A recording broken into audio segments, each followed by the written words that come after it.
What's the sad reality of being an adult that young people should be prepared about? As time rears its ugly head forward, your friends will start disappearing. They either move, start a family, and have no time. Suddenly get addicted to drugs, who knows? You'll start losing hair and putting on weight for no reason. Weird health problems that you never thought about will start creeping up on you in your 30s. And you will feel like a slave to your job even if it's only 8 hours because you feel like you're never fucking not there. Keep in mind I'm only in my late 30s. I have no idea what lies ahead yet. Beyond that, but I'm sure it's not pleasant. You're gonna lose contact with your friends and not even notice it.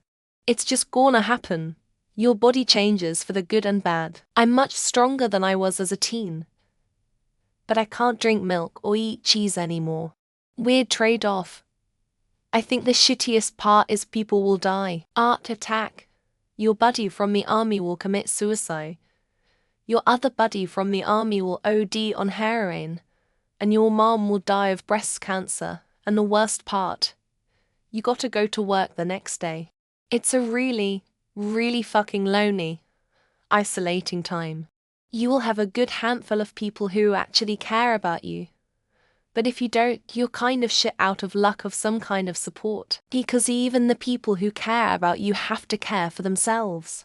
You're on your own 99.9999 of the time. You'll watch everyone you love get older. Nothing feels as gratifying as it may have as a kid or a teen. So keeping in touch with that inner childlike wonder is essential. That's how most adults are coping these days. The ridiculous cost of healthcare in America. I was one of those young adults who ate all the right things. I worked out 5x per week. Fit as a fox, no family history. Then boom, cancer, age 37. One of the first things that my oncologist told me is that one of the biggest hurdles that cancer patients face is the cost of the medication. I didn't think much of it until I met other cancer patients and watched many of them pass away because they couldn't afford the treatment. The current system is broken and needs to be fixed. A terrifying number of decisions will be made about and concerning you without any input from you whatsoever. At this moment, your entire life could be turned upside down by a decision made by someone who has never met you, or knows you exist, in a boardroom or meeting room hundreds of miles away. Day to day, your financial existence is determined by a machine, an algorithm that makes judgments about you based entirely on decisions you may have made more than 10 years ago. And there is virtually nothing you can do about it. School is over. No more summer vacation. Time seems to pass faster. Budgeting is your new hobby. Needs now come before wants. Your emergency fund doesn't cover concert tickets or pub crawls. When your friends start having kids, your buddy time will be greatly reduced. Things cost more than you thought. Buy cold medicine, Pepto, extra cans of soup before you get sick. Don't wait until your last towel or pair of underwear is dirty to do laundry. Don't grocery shop hungry. 101 other things, but I have to get ready for work. There's no bargain with yourself or life anymore. Will be no rewards and no pleasure in doing it. You will have days where those things don't leave you time to relax or have fun. You'll just do it. And that'll be most of your life if you're not lucky. Your friends may wander, but the good ones keep in touch if you reach out once in a while. Try something new every week. Doesn't have to be expensive or far out of the norm. Look up a list of things you might be interested in and just internet surf things until you find something cool that you can do. Or if that's too much, try new coffee makes. Try a burger you'd normally get with a different condiment. Chance that new takeaway. You can always walk away from things. But taking a chance can really be awesome. I was once fired by IT cancelling my password and a security bringing me a cardboard box for my personal effects and escorting me to the door.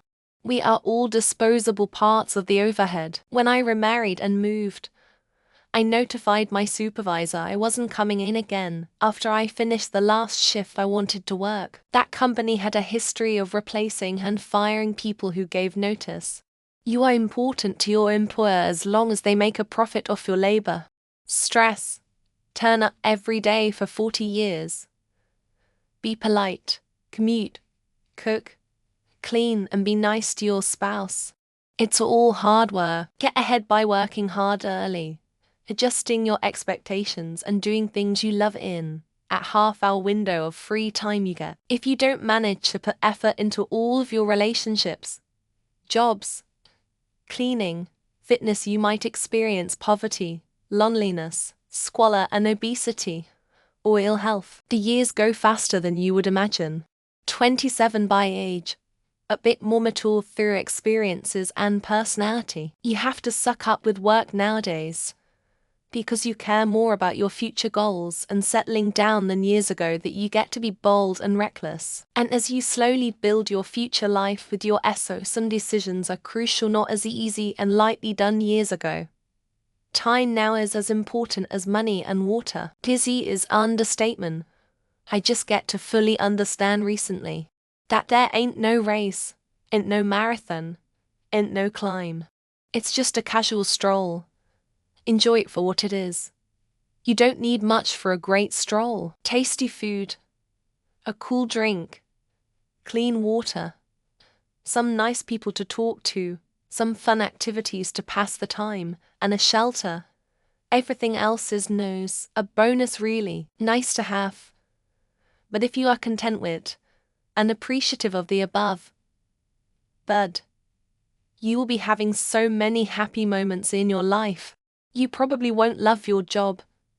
Don't fall victim to the mentality that you're too good to do work that doesn't make you want to stroke your dick with excitement. Your job is a means to an end, the means to the end of the rest of your life. If you absolutely love your job, cool. If not, join a club, or else you'll be living on someone else's teat for the rest of your life because you think you deserve better than you do. There is a reason most of our parents stayed stressed. Between work life and home life, it is a lot of people to try and appease and take care of while you are trying to just live. This includes the in-between the lines such as bills, taxes, politics, relationships, act. Almost all of us suffer from nostalgia for a reason. Most of us had no worries and had no clue of how the real world was when we were kids. All the decisions you have to make on your own. This can either be amazing or terrifying. The fact that most people don't really give a fuck about you. I've met loads of people who claim to be friends and they'll dump and ghost and ignore you at the first possible opportunity. As much as possible, never rely on other people, because chances are other people ain't there and ain't coming. Young people are used to endless possibility and time. You reach a point in your life where there are more yesterdays than tomorrows. As Bill Clinton said, and even if life is good, it's not open in the way it was. Also, people around you start dying, and it stops being shocking and becomes normal. And then you realize it's going to be like this, only more so, until the end. Young people are used to endless possibility and time. You reach a point in your life where there are more yesterdays than tomorrows. As Bill Clinton said, and even if life is good, it's not open in the way it was. Also, people around you start dying, and it stops being shocking and becomes normal. And then you realize it's going to be like this, only more so, until the end. Sometimes you really will have no one but yourself. There's no one you're going to go see at school every single day, or an adult that is looking out for you, or even an acquaintance that finds you funny or special. You may end up going to work and coming home and going to work and coming home, and no one truly cares about you. No one is going to be there when you fall. After 30, people stop giving you benefit of the doubt. I recently had to explain to a friend of mine that randomly traveling around the world with no career may sound fun to her. But what happens when she gets older? I'll figure that out then. I'll find a nice guy. Yeah. Tons of nice guys will want a 60-year-old with a dating history of I forgot his name. Dreams of money and fame aren't going to happen. You're not going to be an influencer, a pop star, an athlete, or a world traveler. And if you're thinking about going for it anyways, just ask a millennial what it's like having to rent in 2024. Focus on making the best average life for yourself that you can, because that's almost as hard to get as fame these days. If you had a fucked up and unhappy childhood, it will catch up with you one day. It took me until I was 28 years old before I realized how adversely my early years affected my behavior and worldview. I missed out on a lot of opportunities for happiness, growth, and some semblance of a normal life because my brain was essentially in protection mode. And sometimes you can do everything right and still have a bad outcome. For example, putting in hard work at your job and get passed over on a promotion in favor of a friend of the hiring manager. It really is true the expression of "it's not what you know, it's who you know." So make connections because they're important. Sounds corny, but for me the hardest part has been losing the wonder of the world. At some point the joys of holidays became more muted, birthdays were just another day, fewer and fewer truly new experiences. However, I have a 2-year-old that is my world, and watching the world through her eyes has brought back a lot of that wonder. You'll turn into a person who gets very excited about doing what seems mundane now. For example, a coworker was very stoked about traveling to get a bowl of chowder this last weekend. Another bought lumber for a garden box. I was excited to sew. Other stuff happens too, but you'll learn to really live for the small things. If you have a huge circle of friends, be prepared to lose several each year. People move away, people grow apart, and as you get older your circle gets smaller. For people like me that value a few good friends rather than a bunch of superficial ones, it's okay. For those who want that large network, it's going to take work.